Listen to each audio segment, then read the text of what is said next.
SHF Market, le site de référence de vente de jeunes chevaux et poneys de sport et d'élevage, vous présente l'émission Des jeux et débats.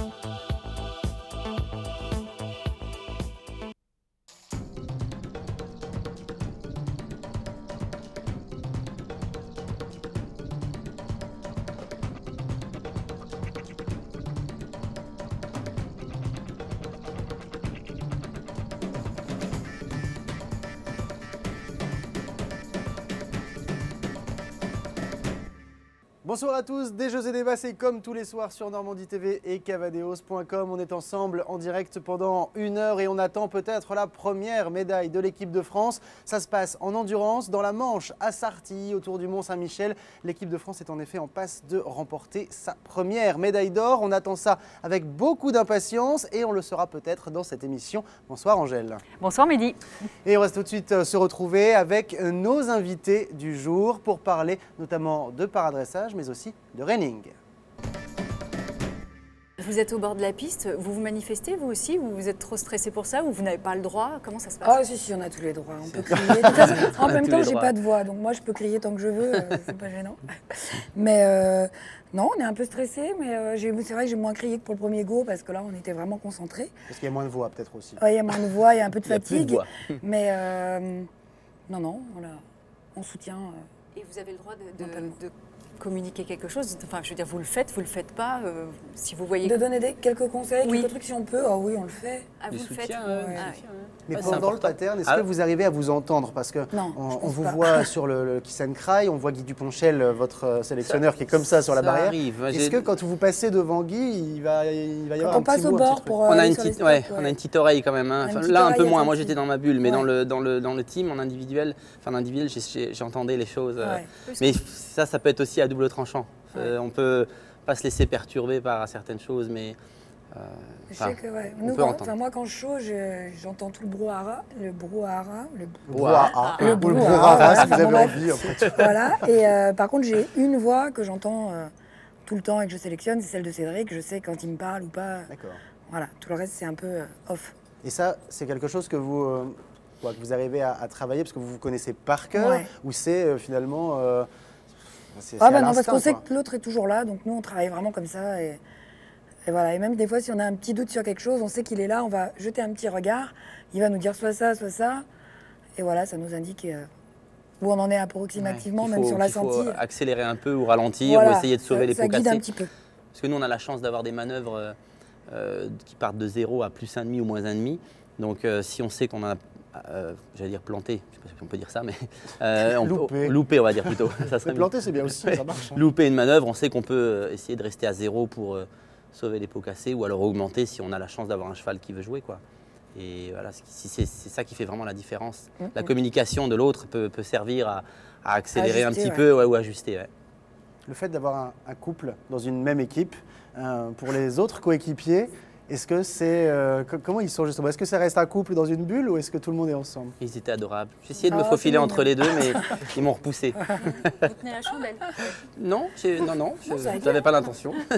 Non, c'était excellent. Non, c'est fun parce qu'on les voit un petit peu se tenir. Et je trouvais qu'ils étaient, même pour la consolante, là, ils étaient vraiment, dès le matin, ils étaient bien ensemble. Ils étaient un peu plus rassemblés, un peu plus proches et c'était agréable à voir. Cette notion d'équipe, Michel, évidemment, elle est importante dans toutes les disciplines. Quelle perception vous avez-vous du reining, justement? Est-ce que vous connaissez un peu cette discipline? Oui, je connais un petit peu parce que j'ai fait mes débuts à l'étranger aux États-Unis. J'ai habité 8 ans aux États-Unis parce que j'ai en fait une double nationalité français-américain. Donc par ce biais-là, j'ai fait mes débuts vraiment à l'étranger, où je travaillais pour l'association du Holstein comme entraîneur de dressage aux États-Unis. Donc, de fil en aiguille, on a des contacts dans le milieu équestre et j'avais des amis aussi dans le reining, donc j'ai eu une petite introduction là-bas avec ça.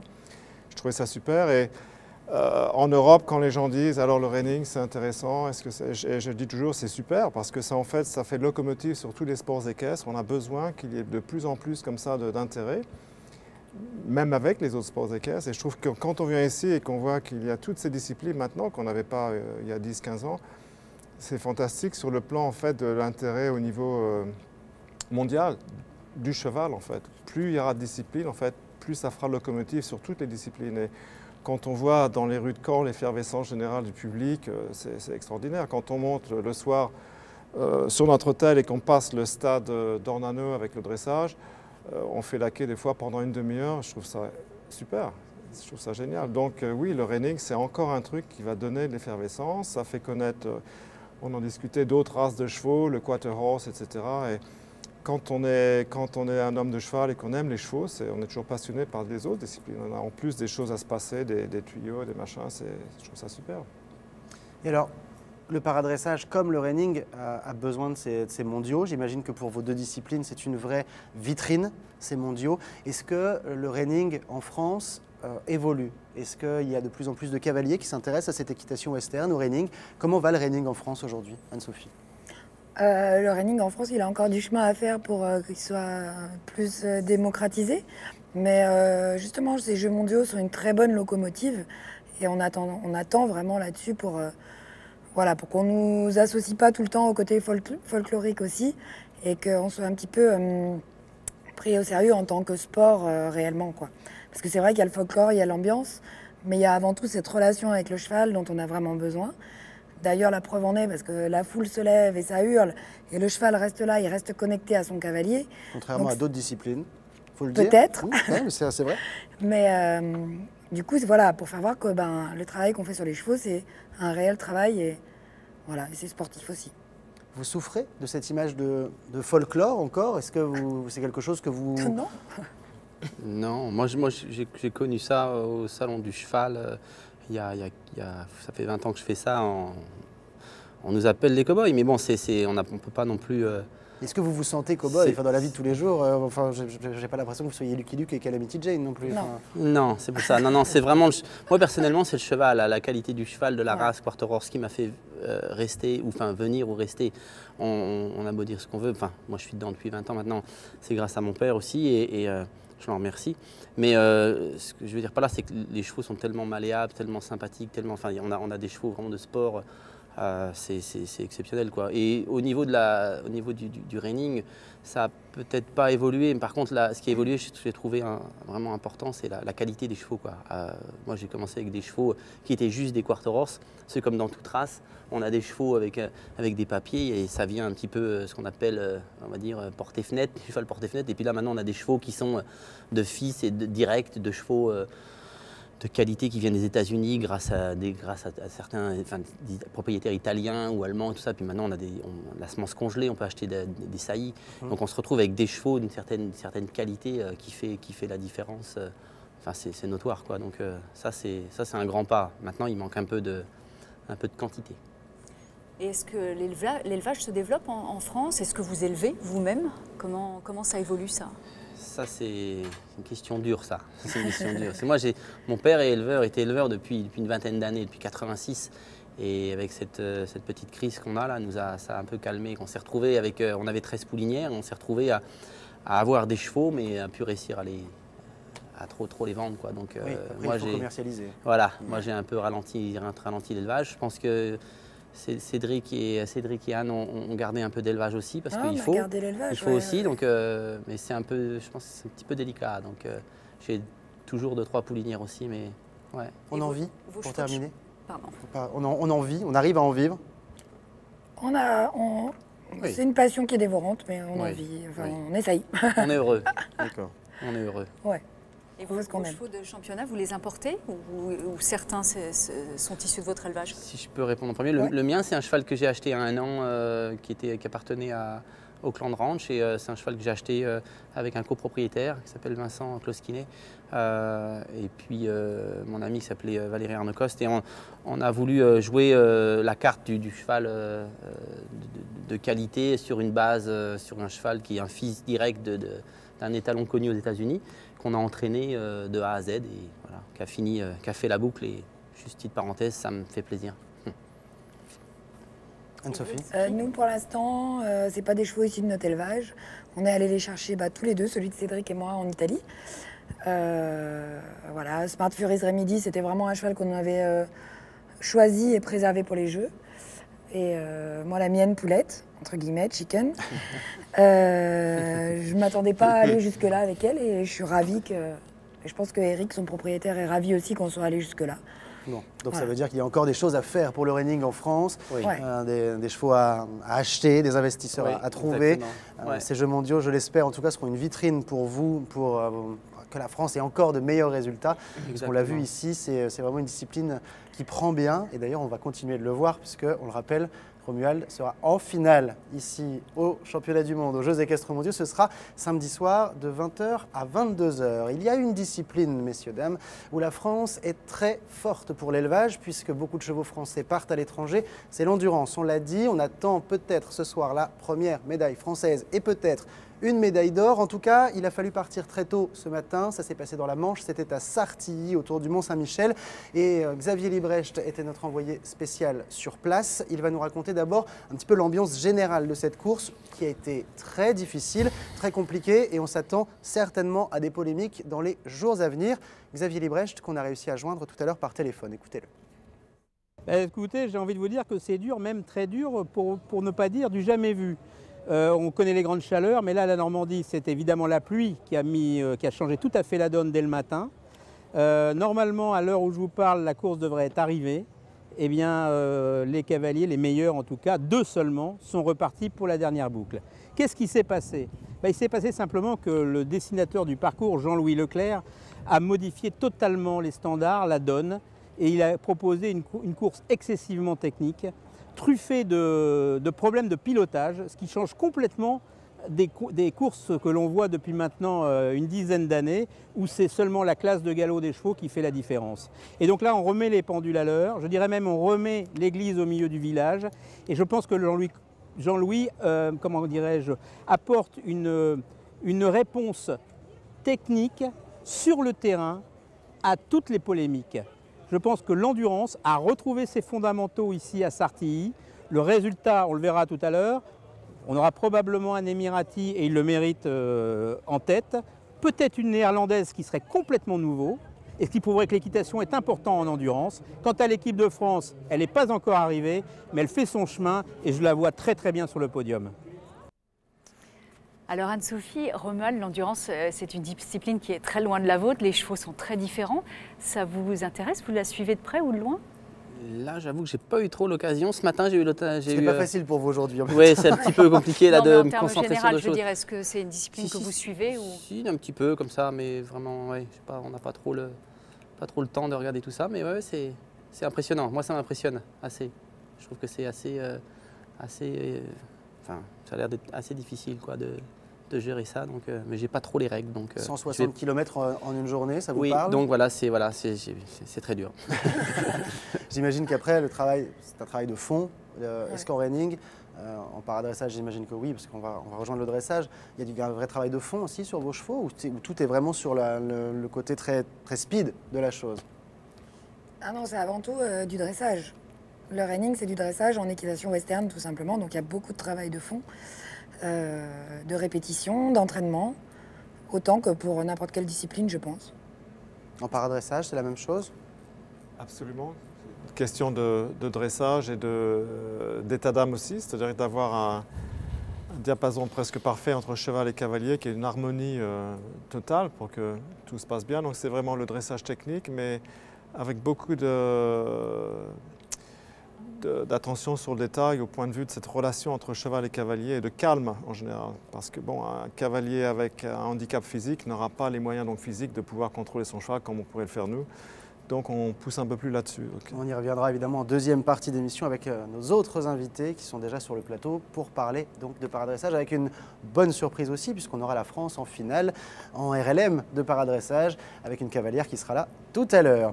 Romuald, pour vous justement, quel est le point le plus important dans le travail du cheval de reining?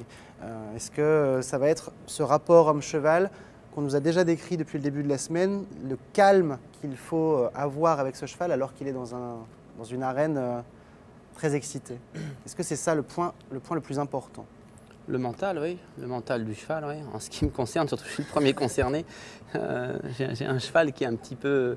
Ça fait rire Anne-Sophie. Oui, parce qu'on en rigole, on lui donne un petit nom qu'on va éviter peut-être de donner là. Mais c'est un furieux? Mais il l'appelle le chevreuil, donc ça veut tout dire en fait. Il faut éviter de trop trop tapé dans les mains. Ouais, non, c'est un cheval qui, moi, il est vraiment très sensible. Mais la seule chance que j'ai et ce qui fait que je suis arrivé ici, c'est qu'une fois qu'il est dans l'arène et prêt à travailler, il ne fait que m'écouter. Comme il est sensible, je retrouve cette sensibilité dans le respect de mes jambes et de mes mains. Et voilà. Mais de toute façon, en reining, si vous avez un cheval qui n'a pas le mental pour effectuer ce travail, enfin ce qu'on leur demande, c'est même pas envisageable, quoi, hein. Donc la qualité mentale et physique du cheval sont primordiales. Et Poulette, c'est une excitée ou... Poulette, oui, elle cache bien son jeu, mais elle ouvre ses ailes de temps en temps. Et ce sont des chevaux qu'on voit toujours en indoor. Est-ce que vous les sortez un petit peu? On les sort, oui. Oui, enfin, je veux dire, vous faites des trottings, des balades, ça fait partie de leur travail ou pas vraiment? Ça ne fait pas partie de leur travail parce qu'ils ont une ferrure assez spécifique, avec des plates à l'arrière qui sont assez glissants. Donc dès lors que les chemins sont boueux ou que voilà, on peut pas. C'est un peu délicat, on va pas les blesser. Mais ils sont sortis en paddock, toi tu es la première. Moi tous les jours ils vont en paddock. Voilà, tous les jours aussi, une demi-journée. Ils sont paddock, sortis en balade, ils se roulent dans la boue. Il faut faire un peu. Vous n'enfermez pas vos chevaux pour les lâcher d'un seul coup. Non, parce qu'à ce moment-là, on n'aura plus de mental. Ça vient du rodéo, je crois. Oui, mais bon, comme certains vous prennent encore pour des cow-boys, c'est bien de faire le distinguo. C'est différent.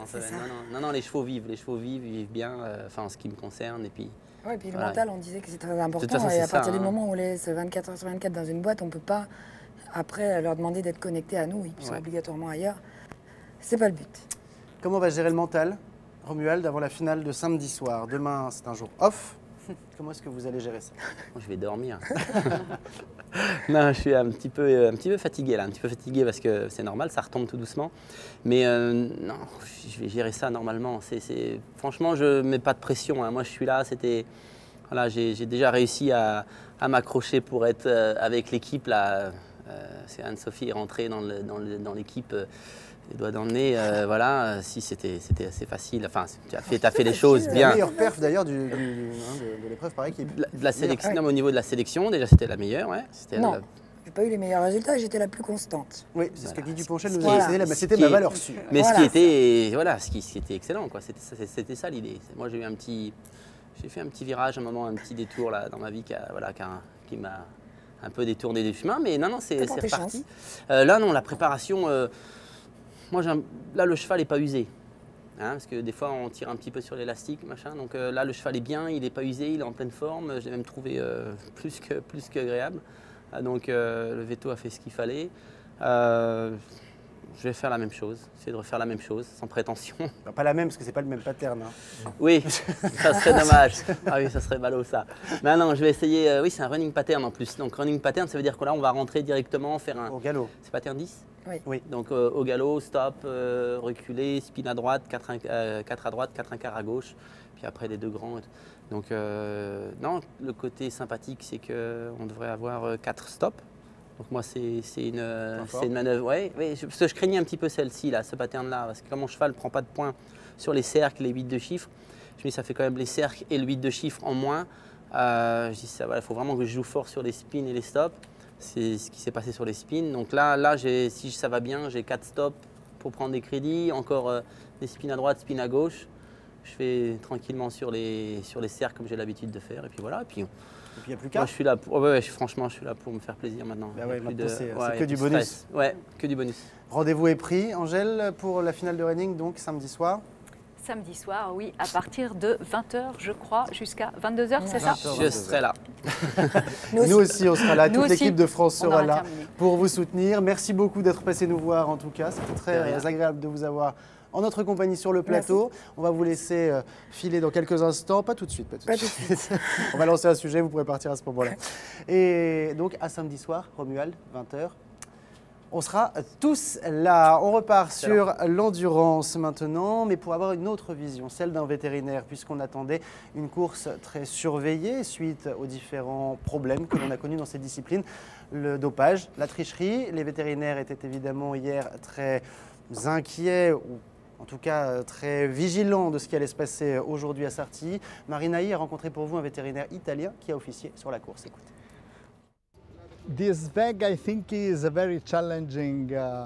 Ces JEM sont un vrai challenge en termes d'organisation. Le terrain est juste fantastique. Pour toutes les boucles, le terrain est très très bien. en dépit des conditions météo et de la pluie.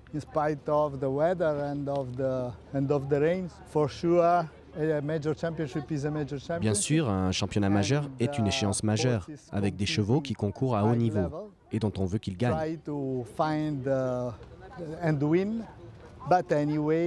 Mais malgré tout, les contrôles que nous faisons, après 40 km notamment, nous permettent d'examiner les chevaux et de prendre soin de leur santé.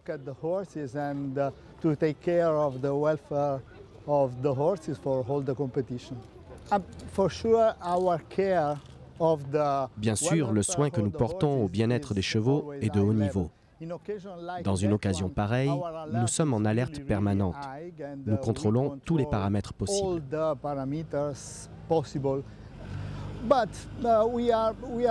Mais nous ne sommes pas inquiets parce que nous faisons notre travail professionnellement, sans nous préoccuper de ce qui se dit à côté, et nous nous concertons sur le vrai bien-être des chevaux.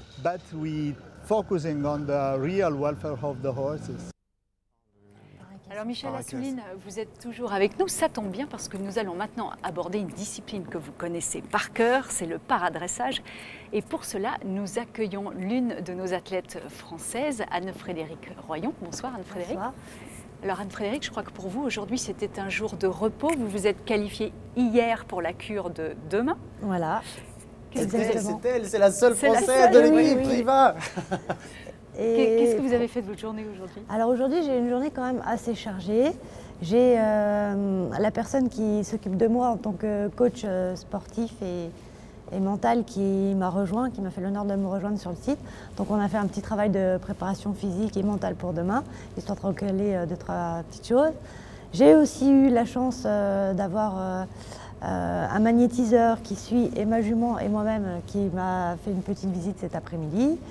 Et voilà, donc ça fait déjà un petit peu d'occupation. Et puis évidemment, vous êtes là et moi aussi, donc ça aussi, ça occupe, mine de rien.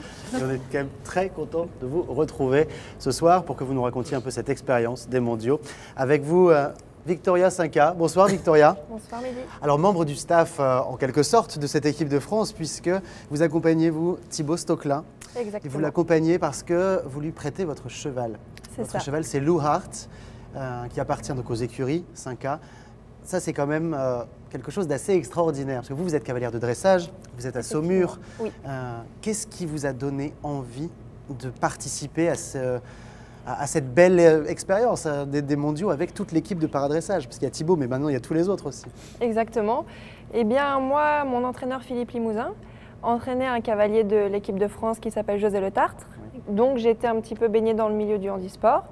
Et en début d'année, Philippe m'a fait part du fait que Thibaut était à pied pour cette année et que mon cheval Loua pourrait convenir à Thibaut. Et c'est parti comme ça, de fil en aiguille. Il l'a essayé et il a fait toute la saison avec jusqu'à ses JUM. C'est quand même assez incroyable cette histoire. Michel, quel regard justement vous portez sur une histoire comme celle-là? On imagine que ce n'est pas forcément très fréquent. Comment ça se passe? Est-ce que ce sont toujours des chevaux qui sont des chevaux de dressage, qui arrivent dans le paradressage? Comment ça se passe? Chez nous, c'est un petit peu particulier parce que le para-équestre en Angleterre est tellement installé depuis longtemps que c'est devenu en fait très professionnel. Les cavaliers maintenant sont pour ainsi dire tous propriétaires de leurs chevaux.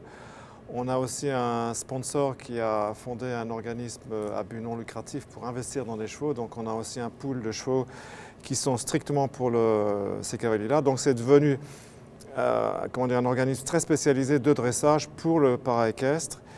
Donc on part sur une base différente parce qu'on y est depuis assez longtemps. Et c'est un peu, je pense, ce qui va se passer à l'échelle mondiale, c'est que c'est en développement tellement intense que ça va faire explosion un peu partout. Ce qui se passe aussi au niveau de l'Angleterre, c'est que c'est devenu très médiatisé et c'est un petit peu grâce au sport paralympique en général, pas uniquement aux sports équestres.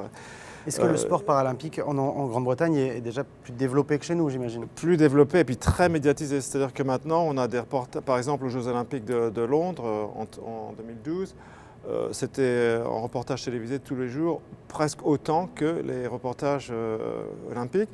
Et pour vous donner un exemple sur nos cavaliers paralympiques, Lee Person, qui est notre cavalier de tête, et Natasha Baker, La semaine dernière, ils ont fait des apparitions sur les chaînes BBC, ce qui est l'équivalent en France peut-être de la TF1 ou France 3, donc les grosses chaînes, en plus sur des horaires prime time, ce qu'on appelle, ce que les footballeurs auraient, ce qui était un truc absolument extraordinaire.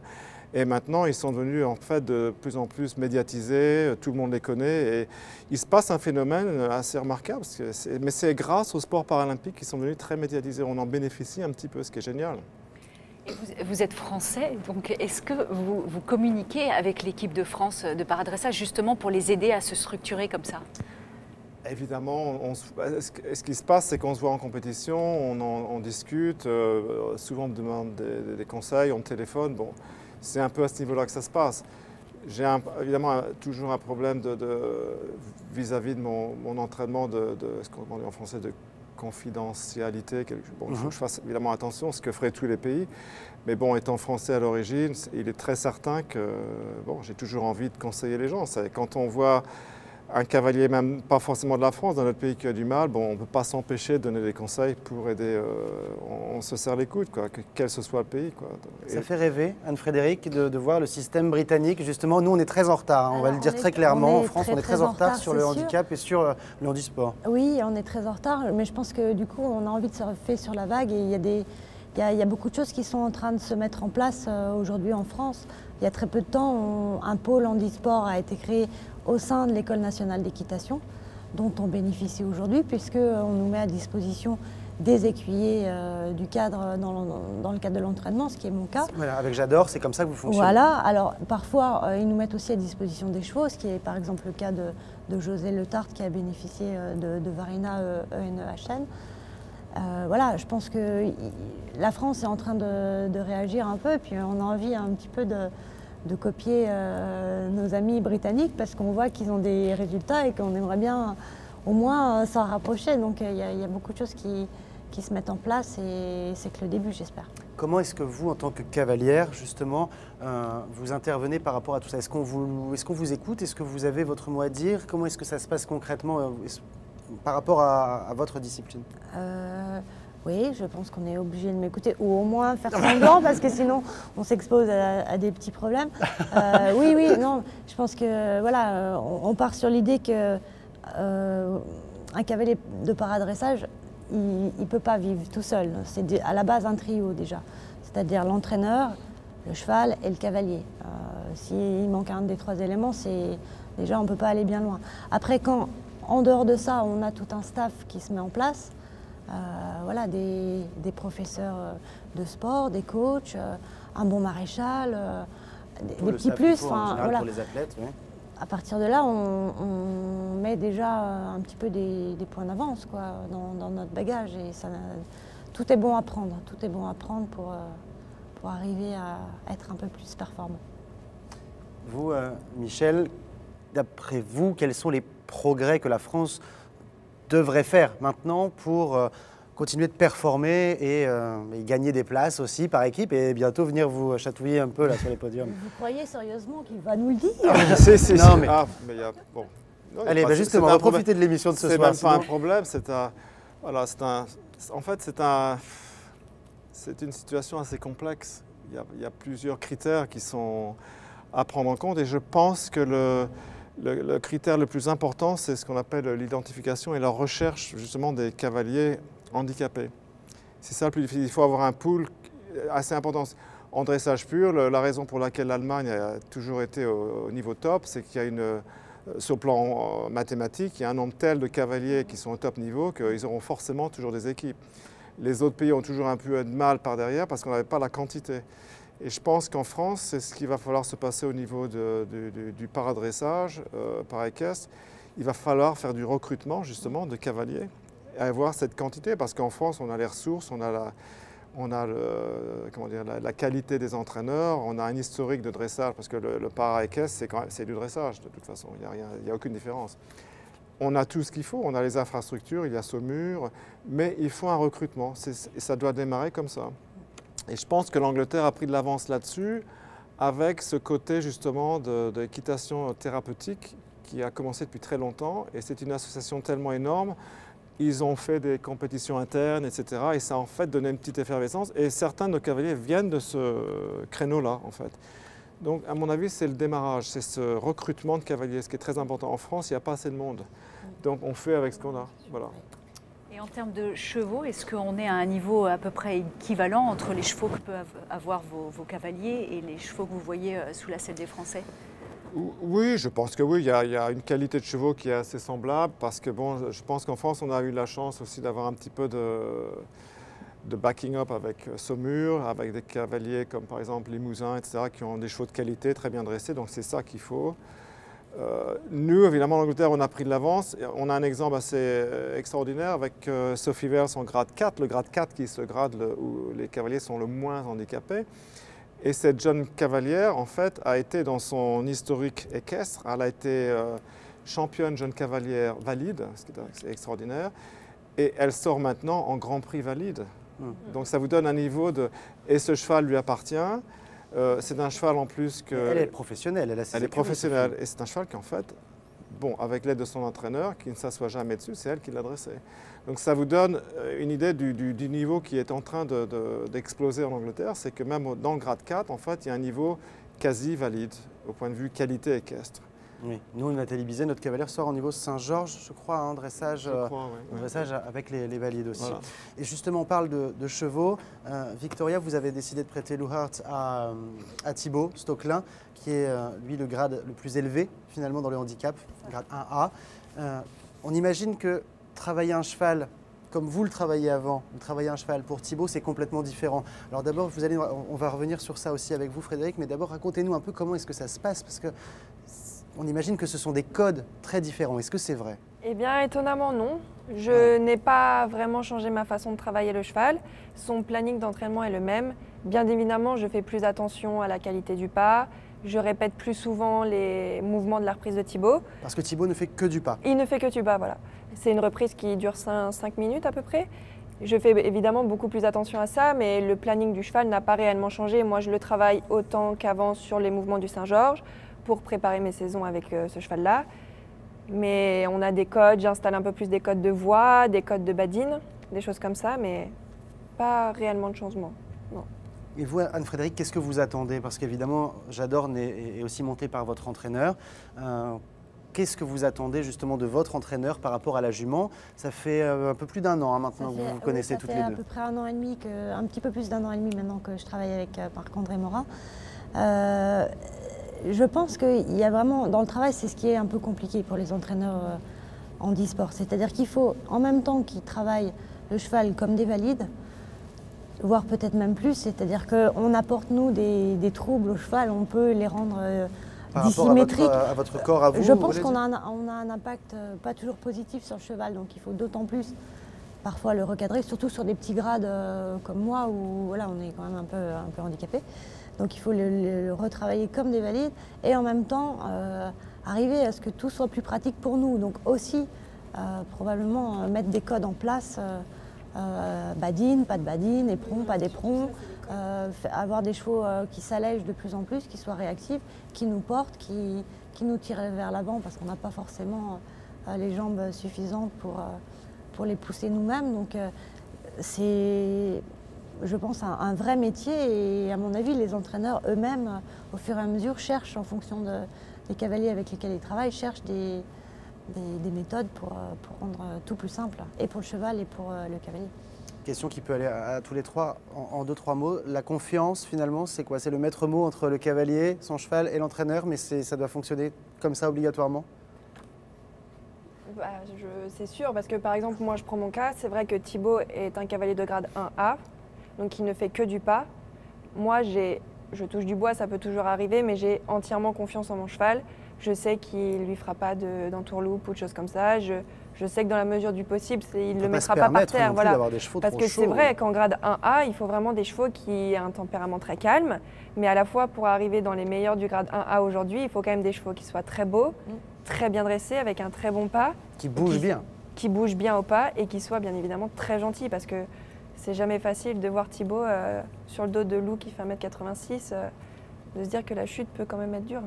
Oui, ça c'est vraiment la chose primordiale. Oui. Et en temps normal, Frédéric, vous montez combien de fois par semaine? Alors, J'adore, sur ma jument de compétition, on consacre uniquement 2 séances avec moi par semaine sur elle. Le reste du temps, elle est travaillée normalement par mon entraîneur. Et à côté de ça, par contre, j'ai un petit cheval de practice à la maison que j'ai conservé, sur lequel voilà, je peux monter pour m'assouplir les jours où je ne suis pas sur J'adore. Et à l'approche des championnats, ça s'intensifie ou ça reste non, toujours alors je pense que ça dépend un peu des cavaliers, mais nous on a pris l'option de vraiment garder le même rythme du début de saison à la fin de saison et de changer absolument pas les jours où on monte les chevaux, pour pas non plus eux les perturber. Donc tout le monde reste dans le même créneau horaire du début à la fin de la saison. Mais je pense qu'après c'est un peu chaque entraîneur et chaque cavalier qui ressent le besoin d'intensifier ou non. Mais voilà, nous, en ce qui nous concerne, on n'a pas voulu épuiser ni la jument ni moi-même, parce qu'effectivement, quand on est handicapé, on peut aussi avoir une fatigabilité un peu plus importante en fonction du handicap. Donc voilà, on est resté sur notre protocole de début de saison. Alors, ne bougez pas tous les trois, on va se retrouver dans un instant, mais on va parler quand même d'une autre discipline qui a démarré aussi aujourd'hui, c'est le concours complet. Ça se passait au Haras du Pin, les Français sont entrés en lice aussi dans cette discipline. Après le premier jour de dressage, la France est 6e, on a 3 cavaliers qui sont passés aujourd'hui, 2 pour l'équipe, Cédric Liard et Pascal Leroy, et puis Rodolphe Scherer est quant à lui passé en individuel. On écoute tout de suite nos 2 cavaliers d'équipe au micro de Claire Feltès. Je suis assez déçu parce que je m'attendais à mieux, que le cheval a tourné tout au long de la saison à 70% de moyenne et là j'ai 62%. Donc c'est en dessous de ce qu'il peut faire. Le fait que le cheval ne soit pas suffisamment tendu normalement entre mains et jambes qui fait que du coup je descends peut-être d'un point sur chaque figure. Mais ça ne va pas être certainement un concours de dressage effectivement parce que le cross est très éprouvant. Et après sur le cross, ça ne me perturbe pas de passer dans les premiers. On évite le doute qui peut s'installer à voir les autres passer et qui font des contrats différents de ce qu'on avait prévu. Donc là c'est sûr qu'en passant en premier, on a peut-être moins de doute. Oui, je suis très, très satisfait du cheval, oui, vraiment. Je pense qu'en fait le cheval, j'étais un petit peu inquiet de 2 reprises avant quand je suis arrivé aux 10 minutes parce que le cheval était très tendu et vraiment embêté par les applaudissements. Il n'a jamais eu trop l'habitude de se retrouver dans ces circonstances-là pour l'instant. Et le cheval s'est bien calmé après et j'ai quand même gardé cet influx-là. Donc j'étais ravi parce que le cheval était quand même assez brillant, je trouvais. Je suis assez content, je pense que c'est la meilleure reprise que me fait le cheval sur cette reprise-là justement. C'est sa meilleure prestation. Mes changements de pied, mon gauche-droite est mieux passé que d'habitude. Alors que ces temps-ci, il coinçait un petit peu, mais de ma faute de toute façon. Quand il y a des erreurs comme ça, c'est toujours de la faute du cavalier. Mais je suis assez content de sa prestation. Je pense que c'est une des meilleures reprises qu'il m'ait fait. Ouais. Et Claire Feltès, c'était bien sûr au Haras du Pin pour suivre cette discipline, spécialiste de cette discipline. Voici tout de suite un bilan de Claire sur cette première journée qu'on a joint par téléphone juste avant cette émission. Écoutez Claire. Alors oui, donc la compétition de dressage a commencé ce matin avec Pascal Leroy qui est parti en numéro 3. Il était déçu de sa reprise, il a une note de moins 55. Serge Cornu trouvait qu'il avait été un peu timide, qu'il n'avait pas assez monté le cheval. Pascal craignait que le cheval soit tendu, c'est effectivement un petit peu tendu en rentrant dans l'arène, mais voilà, donc un peu déçu de sa reprise. Par contre, après Cédric Liard a fait une très bonne reprise avec Cadeau du Roi. Il était très, très satisfait, le cheval était disponible, il a réussi à gérer justement le fait que voilà, cette arène, les 10 minutes et tout pouvait un peu inquiéter les chevaux, mais Cadeau s'est bien comporté, donc c'était une bonne satisfaction pour Cédric comme pour le clan français. Voilà, et puis on avait aussi Rodolphe qui passait aujourd'hui, et bon, pour Rodolphe c'était très difficile puisque son papa Yvan est décédé hier soir. Yvan était venu voir Rodolphe ici au Pin, et Rodolphe a décidé de courir parce que, comme il nous l'a dit juste après. Et oui, toute l'équipe évidemment de cette émission a une grosse pensée pour Rodolphe, pour tout son entourage, puisque vous avez entendu Claire, Rodolphe a subi le décès de son papa la nuit dernière. Donc grosse pensée évidemment à Rodolphe, et puis toute l'équipe de France, on en est sur le soutien beaucoup. Oui, donc on revient à l'équipe de France. Cédric Liard, très heureux. Il termine à 47,3 points avec Cadeau du Roi, il est 9e. Pascal Leroy, lui, est déçu, 55 points, il est 22e. Rodolphe, lui, est 40e.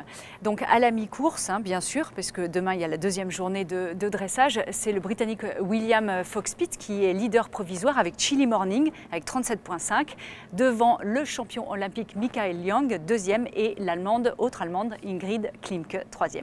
Il n'y a pas trop de surprises, hein. Finalement Non. Les meilleurs sont devant, c'est un peu comme en paradressage, les Britanniques tant qu'ils sont là, ils sont toujours devant. On parle un peu de para-équestre, alors évidemment il y a le dressage, le paradressage qui est une discipline reconnue par la FEI, mais on sait qu'il n'y a pas que le dressage qui est pratiqué par des cavaliers handicapés, par le handisport. On voit aussi des cavaliers faire du saut d'obstacle, en France on a plusieurs concours. Est-ce que vous pensez que ça peut se développer un petit peu avec la FEI? Est-ce que, en tout cas c'est quelque chose que vous verriez d'un bon œil, vous qui connaissez le para-équestre? Michel. Oui, alors on sait que c'est en développement actuel, mais la bête noire en fait des organisateurs, c'est le côté safety. On a peur de l'accident. On a peur de l'accident, évidemment. C'est quand même un problème assez délicat et ça a toujours été la discussion top justement de ces compétitions pour le côté safety. Alors bon, à quel stade cela en est, je ne suis pas tellement au courant, mais bon, c'est toujours... Et vous comprenez ça ou vous vous dites après tout, ce sont des cavaliers comme les autres, quoi, après tout, pourquoi pas Oui, d'accord, mais c'est quand même un petit peu plus compliqué et c'est quand même un sport qui est extrêmement difficile, plus difficile que le dressage où il n'y a pas d'obstacle. Et là, il y aura définitivement un problème de recrutement de cavaliers. Il y aura quand même beaucoup moins de monde. Et bon, pour faire une compétition à un niveau international, il faut quand même du monde pour la soutenir. Peut-être pas assez de nations qui participent. Je pense que c'est le problème actuel. Quelques Britanniques, des Français. Anne-Frédérique, vous? Je pense que les Français seraient vraiment très heureux que ça se développe. En France, on a l'impression qu'ils ont envie. En France, on a beaucoup plus de cavaliers en para-équestre qu'en paradressage, par exemple. Et on a plus de gens d'obstacles que de dresseurs. Il me semble, il y a à vérifier, mais je crois qu'ils sont vraiment très nombreux à avoir envie qu'au niveau international, il y ait des épreuves qui se créent et qui viennent justement parfois dans le paradressage, parce qu'en para-CSO, ils ne peuvent pas aller bien plus loin que le bout de la France. Donc, après, effectivement, on peut comprendre l'aspect sécuritaire, et certes, mais comme je le dis souvent à beaucoup de gens qui me côtoient, je ne vois pas pourquoi, quand on est handicapé, on n'aurait pas le droit de tomber, nous aussi. Surtout que ça peut arriver beaucoup plus souvent qu'on l'imagine. Donc, effectivement, il y a une espèce d'appréhension par rapport au risque. Alors, on apprend déjà maintenant aux enseignants à ne pas faire tomber les enfants dans les centres équestres. Alors je pense que dès que vous dites ça, vous devez passer un peu pour une extraterrestre. Certainement. Et ça vous arrive si souvent de ça, de tomber? Non, ça peut arriver. Mais oui, enfin moi effectivement, j'ai été très longtemps dans la peur de me faire mal, et ce qui m'a empêché d'avancer avec mon cheval. Et le fait d'accepter à un moment donné l'idée de pouvoir tomber, à un moment donné on se rend compte que oui, on peut tomber, on ne se fait pas toujours mal et c'est pas grave. Et voilà, effectivement, pourquoi est-ce qu'on aurait... Bon, est-ce qu'il y a plus de risques de se faire mal? Oui, peut-être dans certains cas, mais bon, pourquoi ça n'arriverait pas aussi chez nous? Elle est passée, cette peur? Je crois qu'elle est en train de passer. La confiance commence à revenir et on est sur la bonne voie. Bon, on espère qu'on restera sur la bonne voie demain, évidemment, pour ces finales individuelles sur les reprises libres en musique. Vous êtes la seule française. C'était pas vraiment quelque chose de très attendu, c'est ce que vous nous annonciez, oui. Mais c'est du coup une très bonne surprise. Ça a été une grosse déception en sortie de piste parce que le deuxième jour, j'étais persuadée que j'intégrerais pas la cure au vu des résultats. Et en fait, j'avais pas tellement compris comment se calculer les notes. C'est toujours un peu compliqué chez vous. C'est un peu compliqué. Et quand 1 heure ou 1h30 plus tard, on m'a appelé pour la soundcheck, là j'ai dit mais, extra. Bon, extra en tout cas, on verra ça demain et on sera là aussi donc sur l'hippodrome et ce sera certainement la fête. Mais la fête c'est aussi à Saint-Lô, puisqu'à Saint-Lô il y a du horseball depuis hier, une discipline en démonstration. Je crois que les horseballers et les Français aimeraient bien que ça arrive dans les Jeux mondiaux parce que les Français sont très forts. En tout cas, il y a de l'ambiance. Regardez ce sujet de Solène Lavenue et on se retrouve juste après. Même drapeau mais changement de décor. Depuis hier mercredi, le public a rendez-vous chaque soir à une petite centaine de kilomètres de Caen, à Saint-Lô, pour des soirées horseball. Dans la salle, le public vient de loin. Je viens de Reims et je suis là parce que je fais de l'équitation et je voulais découvrir un peu toutes les disciplines qui sont présentes aux Jeux équestres et voir un peu comment ça se passe en vrai. Les spectateurs sont présents, la salle comble et déjà toutes les places sont vendues pour les 4 soirs. Pourtant, les matchs n'ont pas de réels enjeux, mais l'ambiance est unique et le spectacle à la hauteur. La découverte du horseball intéresse. Nous sommes regardé le horseball et c'est super. La publicité pour le horseball est faite. L'organisation a réussi son pari et se prend à rêver. Ce que j'espère qu'il se passe, c'est que le horseball entre pleinement dans les Jeux équestres mondiaux, pas seulement en démonstration, mais que ce soit une discipline à part entière des Jeux équestres mondiaux. Et puis oui, moi je veux que le horseball soit aux Jeux équestres mondiaux au Canada dans 4 ans. Reste aux autres pays d'Europe à mettre en valeur la discipline dans leurs centres équestres.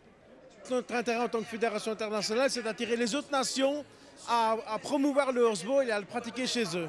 Avec des joueurs de tous les pays, rien ne s'y opposerait plus, et le horseball pourrait être la 9e discipline à intégrer les Jeux équestres mondiaux. Alors Anne-Frédérique, dans le village des Jeux à Caen, il y a le Club France. Alors comme vous êtes la star française du paradressage cette année, est-ce qu'on va pouvoir vous y rencontrer? Oui, j'y suis allée déjà à plusieurs reprises. J'ai fait la rencontre de Samy et Adrien d'ailleurs, que je salue au passage, qui sont sur le stand.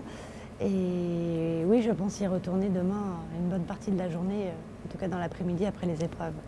Vous avez des fans? Sans doute. Sans doute. Écrivez-nous si vous êtes fan de Frédéric Royon, on le fera passer, il n'y a aucun problème. Est-ce que vous avez passé, c'est pas terminé, mais est-ce que pour l'instant vous avez passé une bonne semaine ici à Caen? Est-ce que l'ambiance à l'hippodrome pour votre discipline, qui a aussi besoin d'être montrée, d'être mise en avant, est-ce que vous avez passé une bonne semaine, tous? Absolument fantastique, une ambiance vraiment super, une organisation parfaite, le relais entre les bulles de dressage, etc., avec le relais télévision. On pouvait, par exemple, on aime tous suivre un peu ces équipes, les autres disciplines, et quand on était très pris sur le terrain du paradressage sur l'hippodrome, entre 2 cavaliers, on pouvait quand même, par exemple, voir le dressage le jour du spécial, même hier, on pouvait suivre ça sur des télévisions. Voilà. Forcément. C'était c'était super, vraiment super organisé, et puis sur le plan détail, une attention parfaite sur tous les détails. On a vu qu'il y avait beaucoup d'eau, beaucoup de pluie, alors forcément ça peut gâcher un peu la fête. Est-ce que vous avez été gêné à l'hippodrome? On nous a dit qu'il y avait certains chevaux qui avaient les pieds dans l'eau. Alors est-ce que c'est vrai ou pas? Moi, j'ai pas trop vu ça. Effectivement, les conditions climatiques faisaient qu'il y avait énormément d'humidité. Mais je pense que les bénévoles et tous les organisateurs ont vraiment bien géré la chose. Oui, je ne pense pas que les chevaux en fait avaient les pieds dans l'eau. Les gens faisaient des petits fossés autour des écuries pour que l'eau puisse drainer. Enfin, c'était vraiment les bénévoles ont été très rapides. Les bénévoles ont été très rapides, donc on n'a pas souffert du tout. Et les terrains étaient en plus très bons, ça a tenu le coup. C'était génial. Bon, encore une fois, on parle des bénévoles qui font aussi ces Jeux équestres mondiaux, bien entendu. Donc, bilan positif pour vous. On verra évidemment demain la suite avec, on attend des médailles pour la Grande-Bretagne. On en attend encore, on ne va pas se mentir. On va essayer.